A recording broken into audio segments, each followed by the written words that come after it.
nishimiye igikorwa ubuyobozi bwakoze ku kigendanye n'uruhare yari iri hano kubera yuko yari ibangamiye abaturage. Shumbusho Emile numwe mu baturage bo mu kagari ka Rwimbogo umurenge wa Nyarugunga mu karere ka Kicukiro bari bahangayikishijwe na ruhurura yari iri muri aka kagari tarikoze neza ku buryo byashyiraga ubuzima bwabo n'ibyabo mu kaga. Yigeze kuba yahitana abantu, nanjye ndumworozi utuye hejuru yayo igeze kugwamo inka yanjye, ariko nkaba nishimiye igikorwa cy'uko bayikoze. Yahoraga impangayitse, ungiye kujya norora inka ntikanga ko ari umwana w'umuturage wabuje gukamisha wayigwamo. Iyi ruhurura ni kimwe mu byifuzo abaturage bo muri aka kagari bari batanze ngo bishyirwe mu igenamigambi ry'umwaka w'ingengo y'imari ushize. Ibyifuzo rero twifuzaga kubagezaho itambere n'ishuri ry'incuke.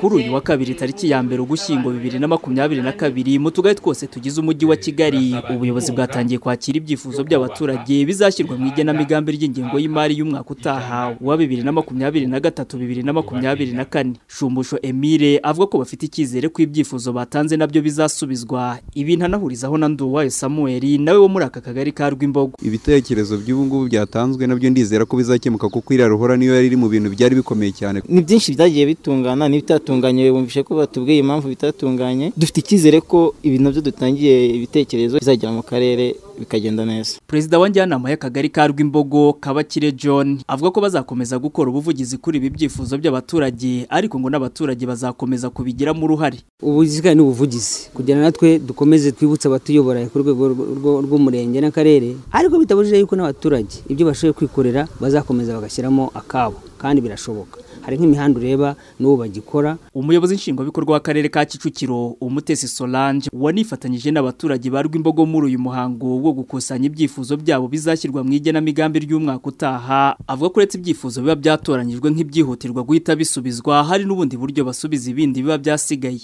Ibitafashwe ntabwo birangiriraho, dusubira inyuma tukongera gusesengura tukareba ese umuturage ibi yatanze wenda bidakozwe mu ngengo y'imari ya leta, ntabyo twakorana n'abafatanyabikorwa, ntabyo twafatanyamo n'umuturage. Ubu rero muri uyu mwaka turimo hatangiye uburyo bushya bwo kunganira abaturage, aho abaturage bishyize hamwe bashaka kwikorera umuhanda, aho kuwukora 100%, umujyi wa Kigali uzana 50% n'abaturage bakazana 50%. Ibyo nabyo navuga ko ari ubundi buryo bwo gusubiza ibyifuzo by'abaturage.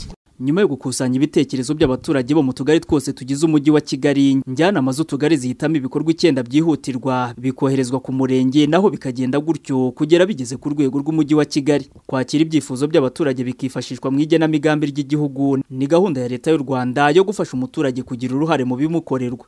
Inosa Habumugisha, Radio Salusi mu karere ka Kicukiro.